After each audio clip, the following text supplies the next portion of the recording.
ব্যক্তি থেকে পরিবার, সমাজ থেকে রাষ্ট্র, দেশ থেকে বিশ্ব সবকিছু চালিকায় রাজনীতি। তাই রাজনীতির 10 দিক নিয়ে রাজকাহন নিবেদন করছে জি25 ইস্পাত। সাথে আছি আমি তাসনুভা তন্নি।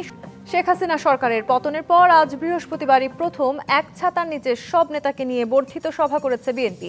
এর আগে 2018 সালের 4 ফেব্রুয়ারি বিএনপি চেয়ারপারসন বেগম খালেদা জিয়ার উপস্থিতিতে রাজধানীর একটি হোটেলে বর্ধিত সভা ডেকেছিল বিএনপি।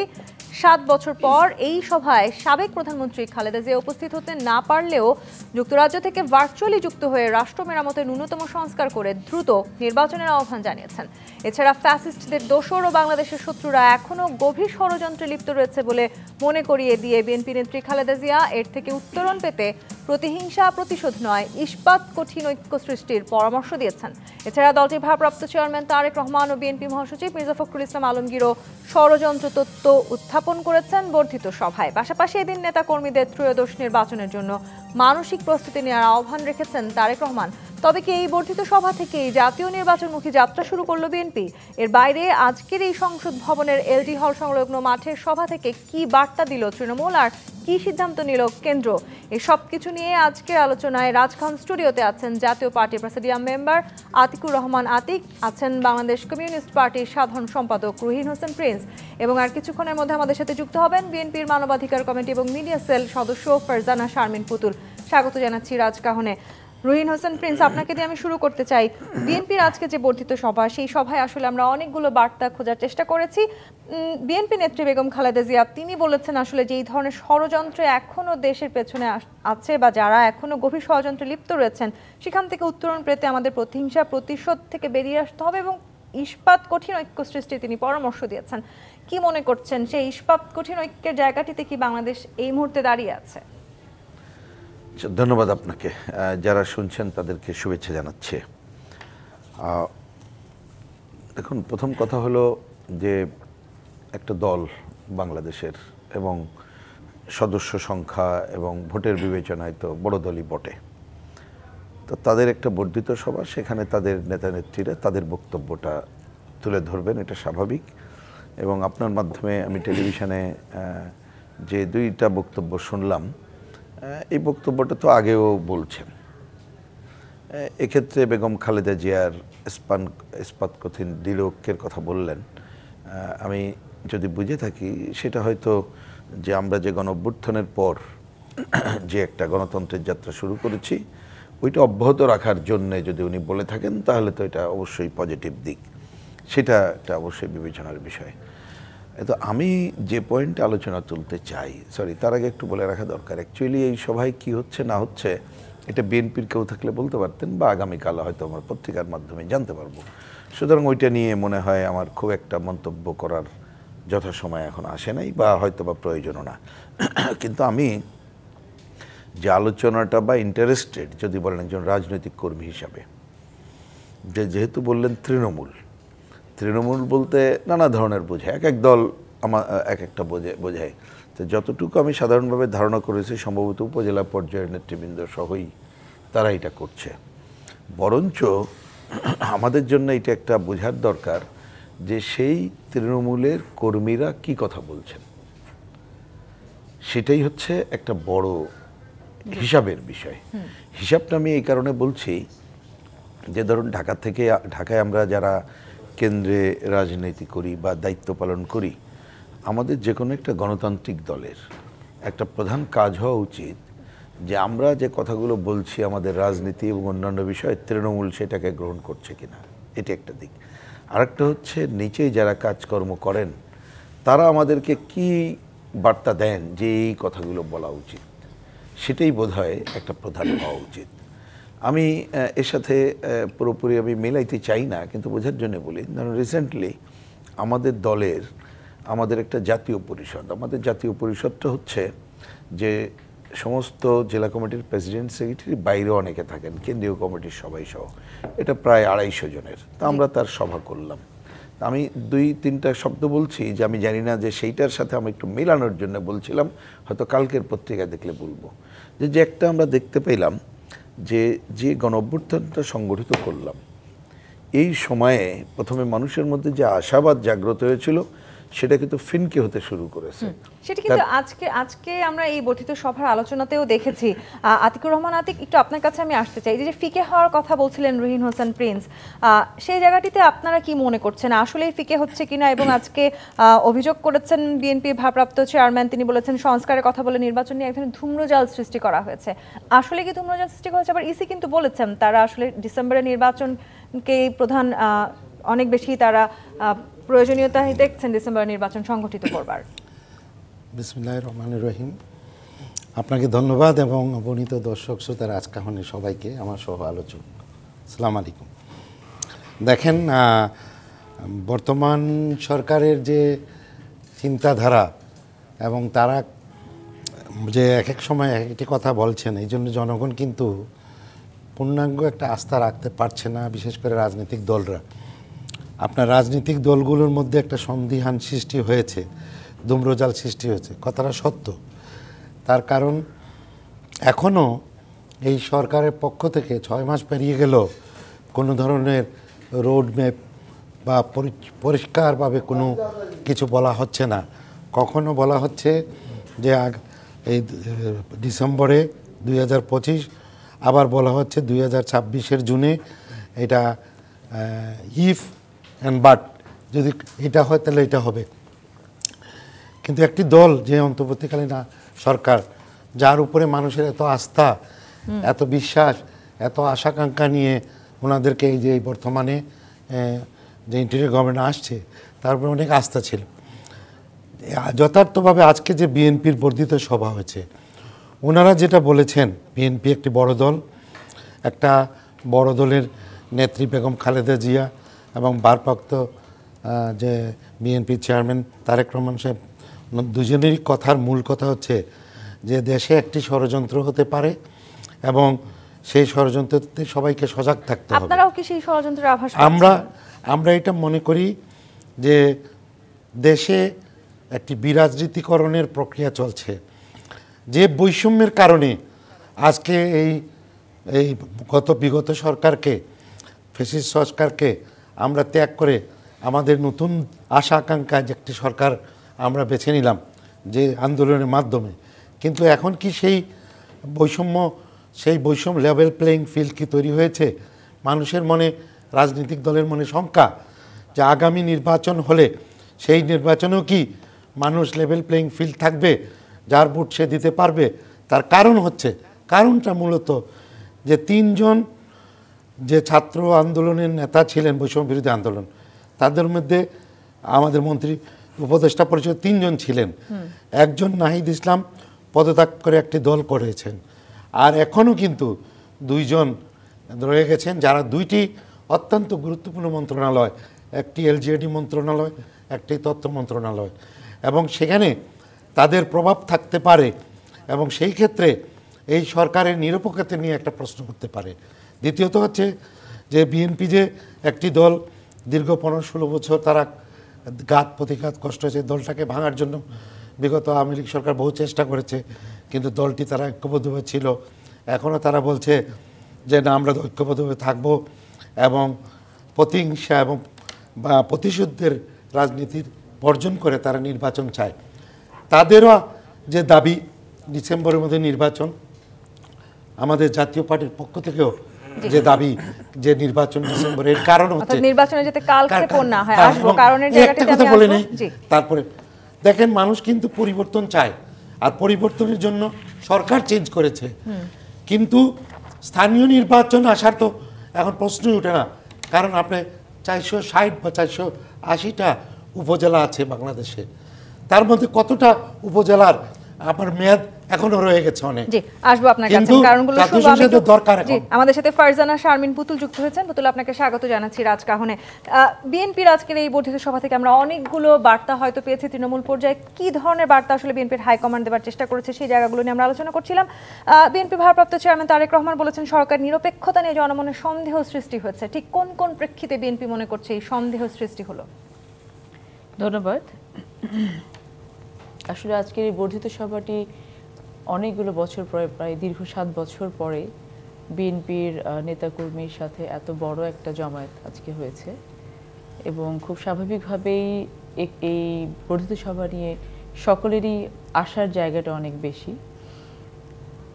তো সন্দেহের বিষয়টা যেটা এখানে বলা হয়েছে এটা আসলে সামগ্রিক বিষয়, যে আস্থা এবং যেই স্ট্যান্ডার্ডে একটি অন্তর্বর্তীকালীন সরকার তার যাত্রা শুরু করেছিল, এবং বিশেষ করে যে বিষয়গুলোতে বাংলাদেশে তো আসলে প্রতিটি সাংবিধানিক প্রতিষ্ঠানকে ধ্বংস করা হয়েছে, অনেক উঁচ নিচ অনেক কিছু আছে, বলা যায় যে দেশের আসলে একটি মানচিত্র বাদে এটার ভেতরে কিন্তু আর কিছু অবশিষ্ট ছিল না। তো সেই জায়গা থেকে যখন একটি অন্তর্বর্তী সরকার এসে দেশের দায়িত্ব নিয়েছেন, তখন তাদের উপরে আশার জায়গাটা, আস্থার জায়গাটা আকাশচুম্বী ছিল। তো সেই ক্ষেত্রে এই সরকারেরও যেটা উচিত ছিল যে খুবই কোর জিনিসগুলোতে সবার আগে হাত দেয়া, এবং যে জিনিসগুলো একেবারে বেসিক জায়গা, সেই জায়গাগুলোতে হাত দিয়ে আস্তে আস্তে তারা যেভাবে পারে বিষয়টাকে আসলে একটা নিজেদের আয়ত্তের মধ্যে নিয়ে আসা। তো সেই জায়গাটাতে আসলে বেসিক জিনিসগুলোতে টাচ গভর্নমেন্ট সেরকম করে করতে পারে না। যদি আমরা ফর এক্সাম্পল যদি দ্রব্যমূল্যের বিষয়টা ধরি, যদি আমরা ল এনফোর্সমেন্ট এজেন্সির যে অ্যাক্টিভিটি সেটা যদি ধরি, যদি আমরা ব্যাংকিংয়ের বিষয়গুলো খুব শিগগিরই সেরকম করে জানি যে আমরা নিয়ে আসতে পারা যাবে না, কিন্তু তারপরে যেটা আছে যে আমাদের জুডিশিয়ারি যে বিষয়টা আছে, এই অনেক বিষয়গুলো আছে যেগুলো ইমিডিয়েটলি গভর্নমেন্টের টাচ করা উচিত ছিল, সেটা করতে না পারার কারণে জনগণের একটা অনাস্থা কিন্তু তৈরি হয়েছে। আবার আমাদের সরকারের ভেতরে যে বিভিন্ন উপদেষ্টা আছেন তাদের বিভিন্ন সময়কার বিভিন্ন ধরনের বক্তব্য আছে, আবার সরকারের থেকে দল গঠন করার মতো যে বিষয়গুলো আসছে, এই বিষয়গুলো নিয়ে আসলে বিএনপি যে কথাটা আজকে বলার চেষ্টা করেছে এটা কিন্তু বিএনপির ব্যক্তিগত কোনো মতামত না। বিগত 6 থেকে 7 মাস ধরে যে বাংলাদেশের প্রেক্ষাপটে যে বিষয়গুলো জনগণের কাছ থেকে এবং মাঠ পর্যায় থেকে উঠে এসেছে, সেই বিষয়গুলো নিয়ে কিন্তু আজকে আলোচনা হয়েছে।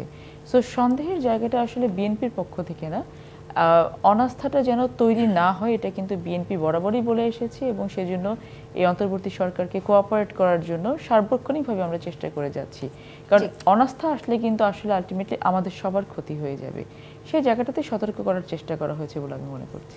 এই যে সতর্ক বার্তার কথা আপনি বলছেন, রহিন হোসেন প্রিন্স এই সতর্ক থাকার আহ্বান করেছেন তারেক রহমান, আপনারাও কি আসলে তাই মনে করেন যে নিরপেক্ষ জায়গাটিতে আমরা আসলে এই অন্তর্বর্তী সরকারকে পেয়েছিলাম, কিংবা আসলে পুরো দেশ আসলে তাদের দিকে ঠিক যেভাবে তাকিয়েছিল আজকে 6-7 মাস পর এসে সেই নিরপেক্ষতার জায়গা থেকে অন্তর্বর্তী সরকারকে খানিকটা সরে আসছেন কিনা? না, আমি আগের বার তো শেষ করতে পারলাম না, আমি তো যেটা বলছি ওই ধারাবাহিকতায় বলি। আমাদের কাছে আমাদের যে মিটিং হলো গ্রামে গঞ্জের খবর হচ্ছে, প্রথমে এইটা একটা ভুল উপস্থাপনা আপনারা করছেন। অন্তর্বর্তীকালীন সরকার আসার পরে কি তারা সুনির্দিষ্ট করলো যে আমি এই কাজ করব? বরঞ্চ হয়তো কতগুলো ফালতু আশাবাদ সৃষ্টি করলো। শব্দটা খারাপ আমি বলতে বাধ্য হলাম, কারণ আপনারাও মিডিয়া কতগুলো ভুল ইনফরমেশন দিয়ে এই জায়গায় নিচ্ছেন। মিনিমাম একটা আসলে আগে তো মানুষকে স্বস্তি দিতে হবে। তা স্বস্তি দিলে আগে বাজার ব্যবস্থা খারাপ ছিল, বাজার ব্যবস্থা সংস্কারের কাজ করতে হবে। তারা এটা করলো না। এই যে রোজা, আপনি আজকে কালকে শুক্রবার আপনি দেখবেন যেটা ভয়াবহ চিত্র, কোনো ভূমিকা আছে? ভূমিকা নাই। আমি আশা করছি না এই কারণে, কারণ বাজার ব্যবস্থা সংস্কার যদি না করে তাহলে পারবে না। বরঞ্চ এটা না করাতে ওই যে বাজারের যে সিন্ডিকেট তারা অলরেডি কনসোলিডেটেড হয়ে গেছে। 1, 2 নম্বর আইন শৃঙ্খলা নামে কোনো কিছু কি এখন তারা কোনো জায়গায় করতে পারছে? কিন্তু দেখেন আমাদের আলোচনার এজেন্ডা নাই। 3 নম্বর সংস্কার এত কথা বলে, আমি যদি আপনাকে পাল্টা জিজ্ঞেস করি, বলেন তো 7 মাসে কয়টা টকশোতে কোন সুনির্দিষ্ট সংস্কার নিয়ে আলোচনা করতে পেরেছেন যে সেইটা নিয়ে বিএনপি কি মনে করে, কমিউনিস্ট পার্টি কি মনে করে, জাতীয় পার্টি কি মনে করে, বা মানুষ মনে করে, আলোচনাই করতে পারেন? তাহলে তো ব্যর্থতা। আমি তারপরেও বলছি যে আমি আশাবাদী হইনি এই কারণে, কারণ এটা তো একটা ককটেল সরকার যদি বলেন, হ্যাঁ সমর্থন আমরা করেছি, আমি ককটেল এই অর্থে বলছি তাদের তো ইউনাইটেড কোনো পলিটিক্যাল ভিশন নাই। তাহলে শুরুতে যেটা উচিত ছিল যে এত সমর্থন নিয়ে যে সরকার আসছে সে যদি চিন্তা করতো, যেটা আমরা একেবারেই ওনাদের সাথে দেখা হওয়ার পরের দিনই বলেছিলাম, মানে যেদিন আমরা ওনার আনুষ্ঠানিকভাবে আমন্ত্রণ করলাম, যে আপনাদের প্রধান দায়িত্ব হচ্ছে সুষ্ঠু গ্রহণযোগ্য নির্বাচন করা, তার জন্য যা যা সংস্কার করা দরকার সেইটুক করে যাওয়া। এখনো পর্যন্ত কিন্তু আমরা সেই আলোচনায় ঢুকতে পারলাম না। সুতরাং আমার মূল কথাটা হচ্ছে যে যদি এখনো সরকার ওইটা ছাড়া অহেতুক অন্য কিছু করার চেষ্টা করে, আশাবাদ সৃষ্টি করার চেষ্টা করে, তাহলে দিন দিন যে সংকটগুলো আমরা দেখছি এলাকা সহ মানুষের জনজীবনের, এই সংকটগুলো তীব্র হবে। আর হয়তোবা কেউ যদি মনে করে যে আমরা প্রচলিত এইটাকে ভেঙে ফেলে নতুন একটা পার্টির জন্ম দেব, সেই পার্টি যখন একটা পজিশন দাঁড়াবে তখন ভোট দিয়ে নিয়ে আসবো, সেইটা কিন্তু পুরো সেই সম্ভাবনা কি গণঅভ্যুত্থানের দেখতে পাচ্ছেন? আমি আগেই শেষ করি যে সেইটা যদি হয়, সম্ভাবনাটার পরের প্রশ্ন। আগে দেখেন এইটা আগে করবেন কি করবেন না। সেইটা যদি হয় তাহলে গণতন্ত্রের এই আকাঙ্ক্ষা যেটা ছিল সেইটা কিন্তু সংকটে পড়বে।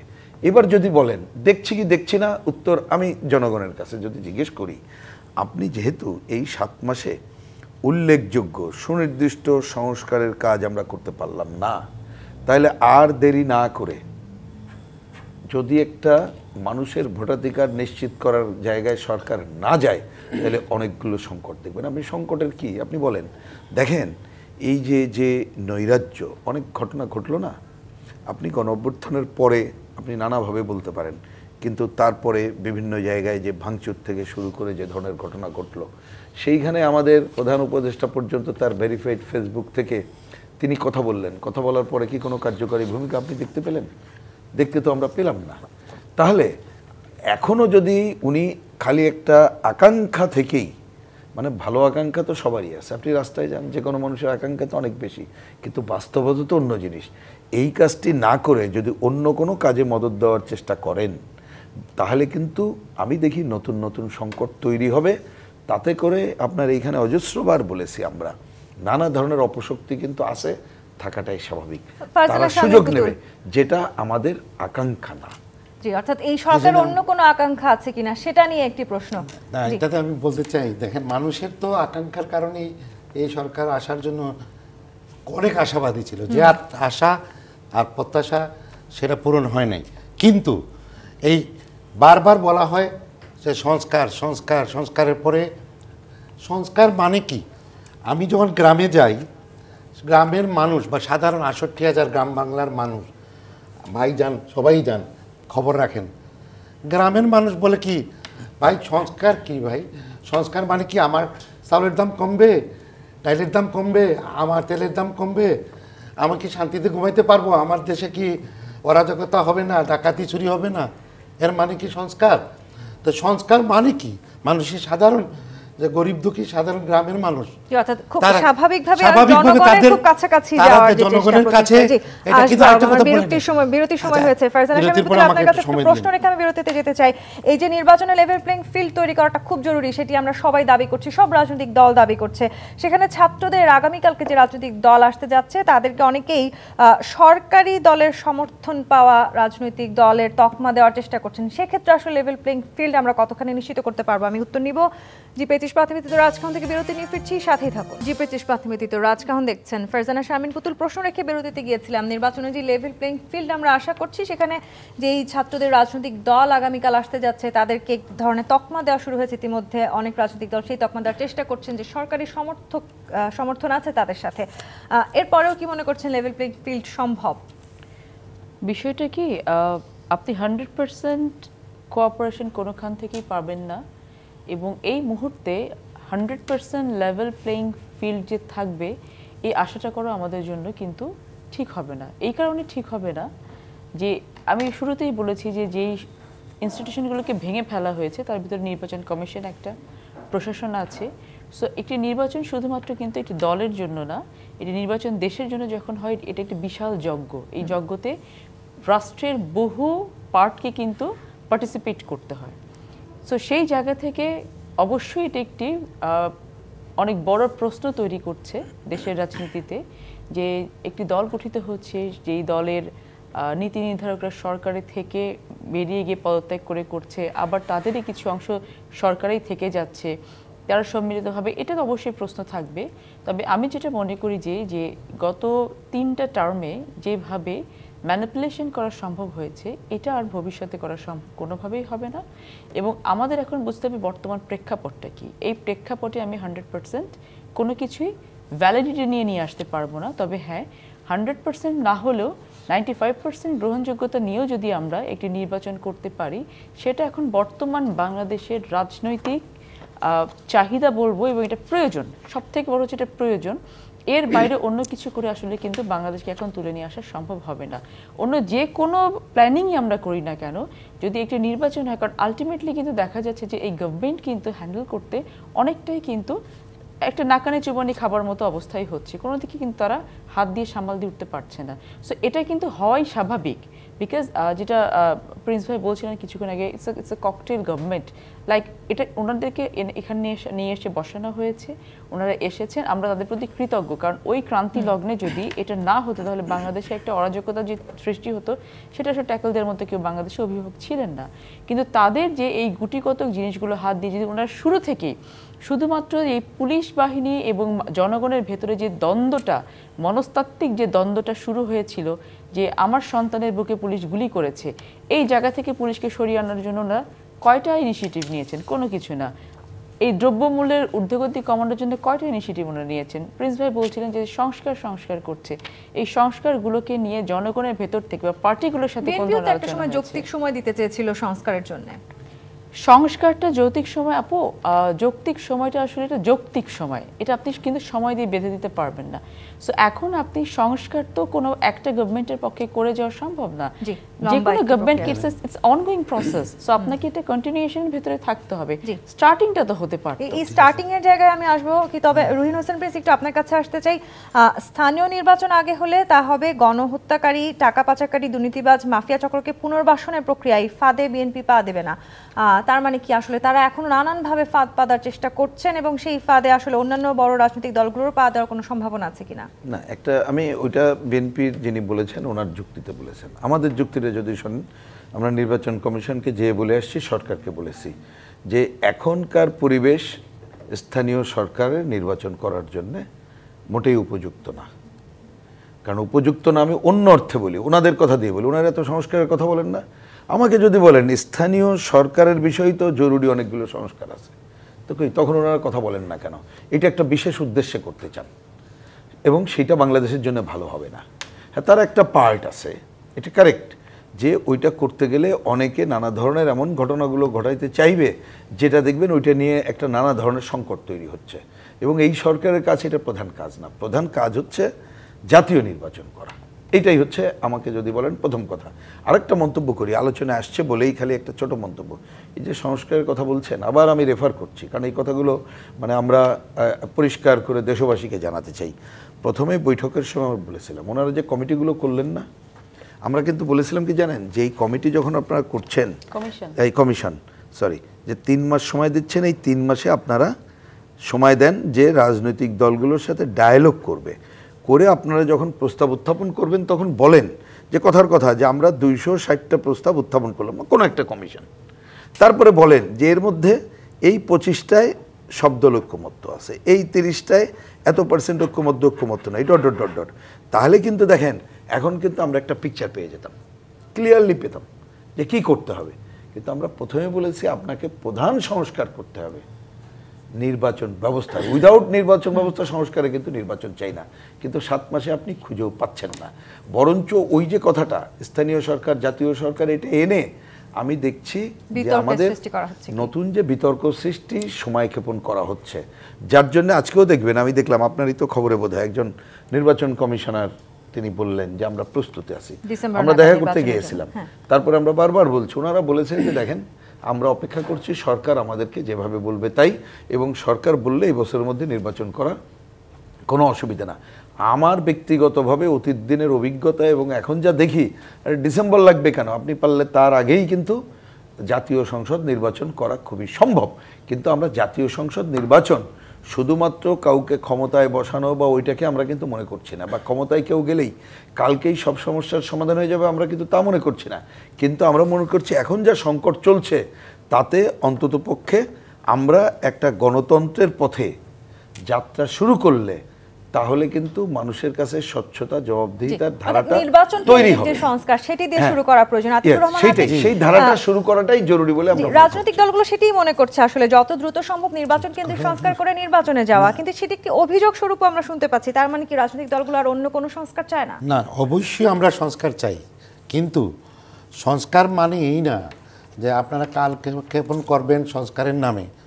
আর দেশের মানুষের, আমার ইতিমধ্যে আমার আলোচকরাও বলেছেন, আমিও সেকে এক কথা বলছি, 2 দিন পরে রমজান, কিন্তু মানুষ এখন দ্রব্যমূল্যের এত দাম অসহনীয়, প্রতিদিন দুর্ঘটনা হচ্ছে, ডাকাতি চুরি হচ্ছে, আইন শৃঙ্খলা পরিস্থিতি প্রচণ্ড ধরনের খারাপ অবস্থা।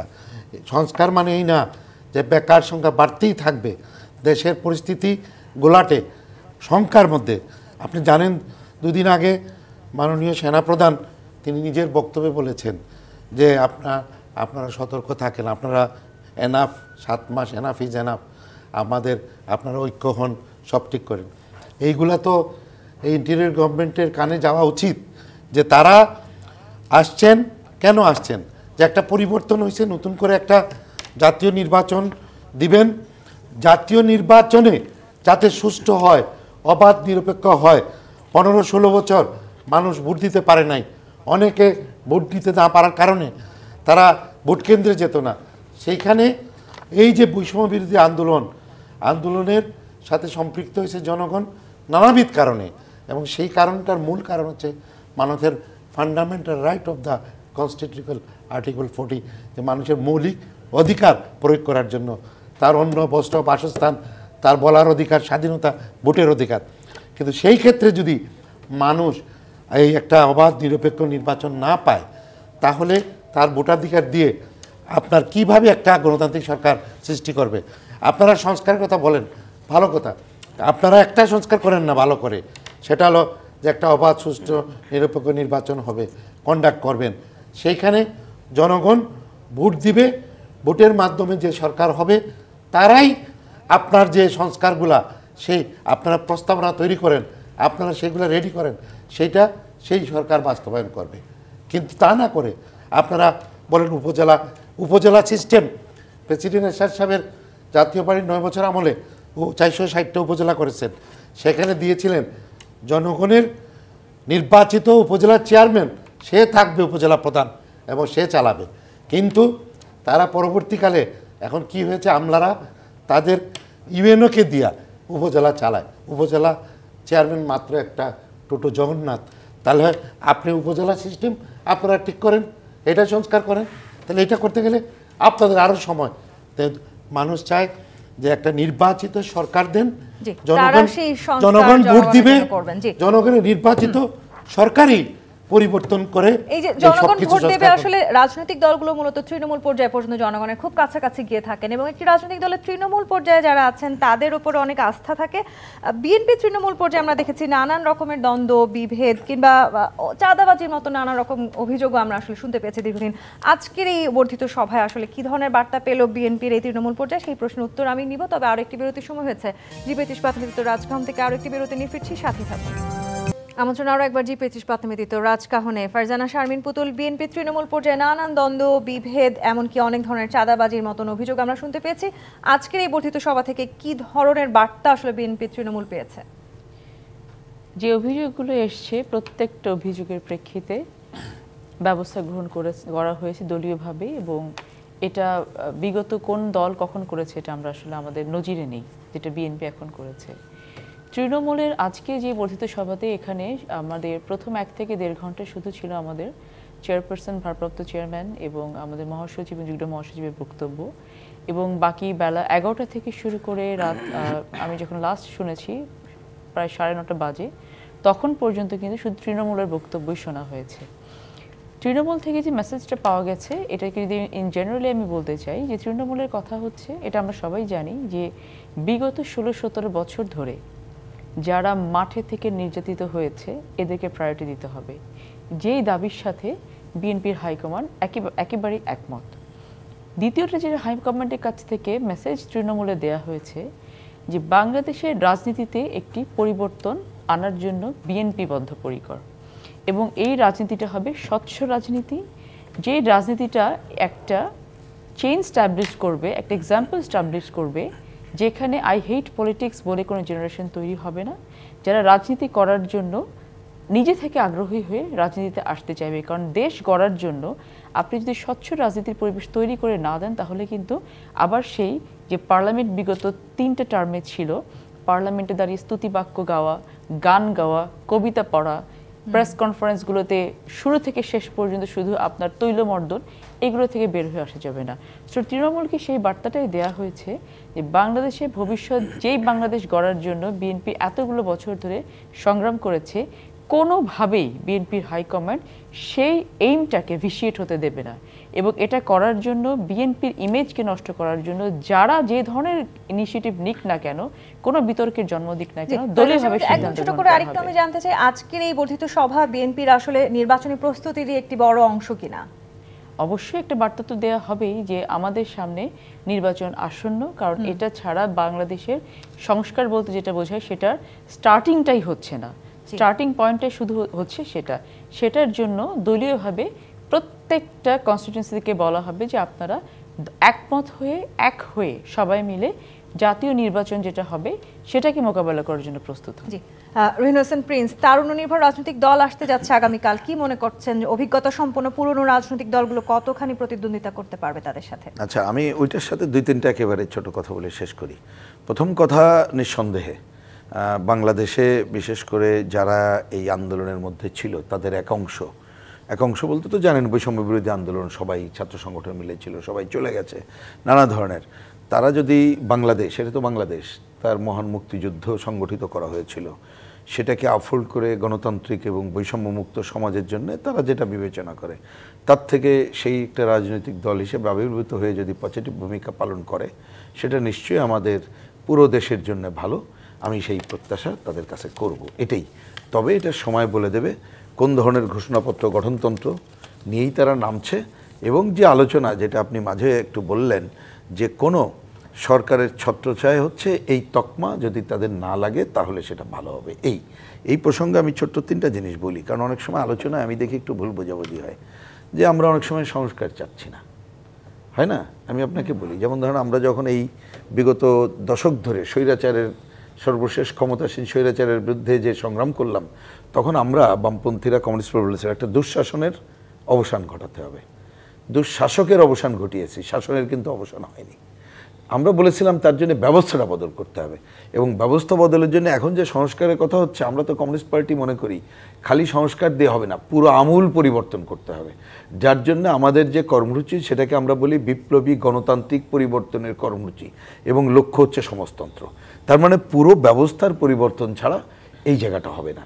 তা সেইটা করবে কি? আমি ইচ্ছা করলে তো এটা হবে না, আমি জনগণের ম্যান্ডেট নিতে হবে, ম্যান্ডেট নিয়ে এই কাজটা করার জন্য যাবে।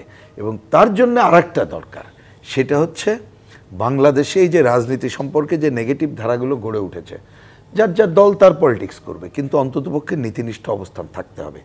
আর কোনো মানুষ যদি প্রত্যাশা করে যে আমি পুরো সংকটের সমাধান চাই, তা সেইটা যদি মিনিমাম হয় যে এই দুর্বৃত্তায়িত অর্থনীতি ভেঙে সম্পদের সুষম বন্টন নিশ্চিত করবে, তাহলে তো বৈষম্যমুক্ত বাংলাদেশ গড়ে তোলা যাবে এবং কালচারাল ডেভেলপমেন্ট হবে।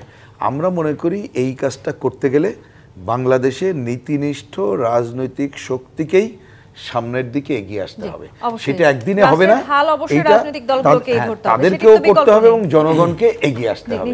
সেইটা ছাড়া কিন্তু আমাদের মুক্তির অন্য কোনো পথ আছে বলে আমরা মনে করি না। দলগুলোকেই হাল ধরতে হবে বাংলাদেশে, যে কথাটি আপনি বলছেন আতিকুর রহমান আতিক, সেক্ষেত্রে নির্বাচনকে ঘিরে আসলে আমরা দেখেছি রাজনৈতিক দলগুলোর যে ঐক্য, সেটি প্রায়শই রাজনৈতিক বা নির্বাচনী সমীকরণকেই পাল্টে ফেলে। সেই সমীকরণ পাল্টে ফেলার ক্ষেত্রে জাতীয় পার্টি নানান রকম ভূমিকা আমরা দেখেছি। আওয়ামী লীগের সাথে আপনারা নির্বাচন করেছেন, দলীয় প্রয়োজনে আসলে আপনারা এই ঐক্যগুলো করেন, নাকি আসলে এবার অন্তত এই পরিবর্তিত পরিস্থিতিতে আপনারা রাষ্ট্রের স্বার্থ চিন্তা করবেন?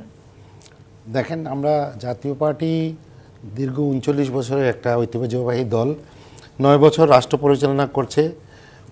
অনেক ঐতিহাসিক কাজ আজকে বাংলাদেশের উপজেলা সিস্টেম জাতীয় পার্টি করেছে। বাংলাদেশের যে রাস্তা, যোগাযোগ ব্যবস্থা, ইনফ্রাস্ট্রাকচার, অনেক কাজগুলো ঢাকা। আজকে ঢাকার নাম ছিল ঢাকায়, সেটাও ঢাকা করেছে। ঢাকার চারিদিকে বেড়িবাঁধ, সেটা করেছে। উন্নয়নের দিকে জাতীয় পার্টির একটা অবদান আছে। আর আমরা শান্তিপ্রিয় দল, গণতান্ত্রিক দল। আমরা নির্বাচন কমিশন থেকে দেয়, আমরা পার্টিসিপেট করি। তবে বিগত দিনের কথা বললে অনেক কথা আসবে, আমি বলতে চাই না। কিন্তু আমি এখন যে নির্বাচন নিয়ে আমরা জনগণের পাশে যাব, জনগণ যাকে দিবে আমরা সেটা মেনে নিব। আমরা অবাধ, সুষ্ঠু, নিরপেক্ষ একটা নির্বাচন চাই, লেভেল প্লেইং ফিল্ড চাই। বর্তমানে দেখছি জাতীয় নাগরিক পার্টি নামে যে দলটি আত্মপ্রকাশ করেছে, এবং ছাত্রদের যে তারা বৈষম্যবিরোধী ছাত্র ছিল, তারা এখন এই দলের হাল ধরেছে। আমি স্বাগত জানাই এই নতুন দলটাকে। এই নতুন দলের পক্ষ থেকে আশা করি তারা তাদের স্বচ্ছতা দেখাবেন, তাদের অর্থের উৎস কী দেখাবেন, তাদের ম্যানিফেস্ট কি আমরা সবাই জানতে পারবো। এবং জনগণ যদি আগামীতে নির্বাচন ডিসেম্বরে হয়, তারা পার্টিসিপেট করবে, জনগণ তাদেরকে গ্রহণ করলে অবশ্যই তারা আসবেন। আমাদের রাজনীতিক কোনো বিভাজন নাই, কিন্তু তারা যেন কোনো ধরনের রাজনীতিক বিভাজনের চিন্তা না করেন, অন্য দলকে মানে দমিয়ে তার কণ্ঠকে রুদ্ধ করে তারা নিজেরা ফায়দা লোটার চিন্তা না করেন, এটা থাকবে আবেদন। আর ডক্টর ইউনূস সরকারের 2 নম্বর হচ্ছে যে সরকারের কাছে আমার মুক্ত আজকের এই আলোচনা সভা থেকে বলবো যে ওনারা কি সত্যিকার অর্থে একটা কিংস পার্টি করতে চান এই যে জাতীয় নাগরিক পার্টি দিয়ে, তাহলে উনি ক্লিয়ার করা দরকার। কারণ বিএনপিও কিন্তু আমার শহীদ জিয়াউর রহমান সাহেব পার্টি করেছেন, ডিক্লেয়ার করেছেন, গোপনে না। প্রেসিডেন্ট এরশাদ সাহেব জাতীয় পার্টি করেছেন, ডিক্লেয়ার করে, গোপনে না, ইন্ধন ঝুঁকিয়ে না। আপনাদের উদ্দেশ্য যদি থাকে যে ছাত্রদের দিয়ে একটা পার্টি করবেন, কিংস পার্টি, আপনি ডিক্লেয়ার করেন। সেই ক্ষেত্রে আপনি বলেন যে তারা করুক, তাহলে আপনি ইন্টেরিয়র গভর্নমেন্ট বাদ দিয়ে একটা তত্ত্বাবধায়ক সরকারের অধীনে অবাধ নিরপেক্ষ নির্বাচন আপনি দেন, সেই নির্বাচনে যেন জনগণ তার ভোটাধিকার প্রয়োগ করে। আর যদি মনে করেন যে না আপনি আমাদের গর্ব, আপনি নোবেল লরিয়াল, আপনাকে সবাই মানে, তাহলে আপনাকে আমার অনুরোধ থাকবে ডক্টর ইউনূস সাহেবকে, আচ্ছা আপনি সম্মানের সাথে আপনার পরিষদকে নিয়ে, আপনার পরিষদে যারা আছেন সবাই সম্মানিত, তারা সম্মান বজায় রেখে একটা সুষ্ঠু অবাধ নিরপেক্ষ নির্বাচন করবেন, সংস্কারের মাধ্যমে ডিসেম্বরে দেন। আর অন্য অন্য সব সংস্কার আপনার প্রস্তাবনা রেডি করেন, পরবর্তী নির্বাচিত সরকার জনগণ যাকে নির্বাচিত করবে তারা করবে। বিএনপির আজকের এই বর্ধিত সভা থেকে আসলে যে এই ধরনের আভাস আমরা পেয়েছি, সবাইকে নির্বাচনের জন্য মানসিক প্রস্তুতি রাখার কথা বলা হয়েছে, সেটি সব রাজনৈতিক দলই হয়তো সেই নির্বাচনের জন্য প্রস্তুতি নিতে চায়। ধন্যবাদ আতিকুর রহমান আতিক, রুহিন হোসেন প্রিন্স এবং ফারজানা শামীম পুতুল আজকে রাজকাহনে সময় দেওয়ার জন্য। আজকের মতো বিদায় নিচ্ছি। জি25 নিবেদিত রাজকাহন থেকে আগামী রবিবার রাত 10টায় নতুন রাজকাহন নিয়ে ডিবিসির সঙ্গে থাকুন।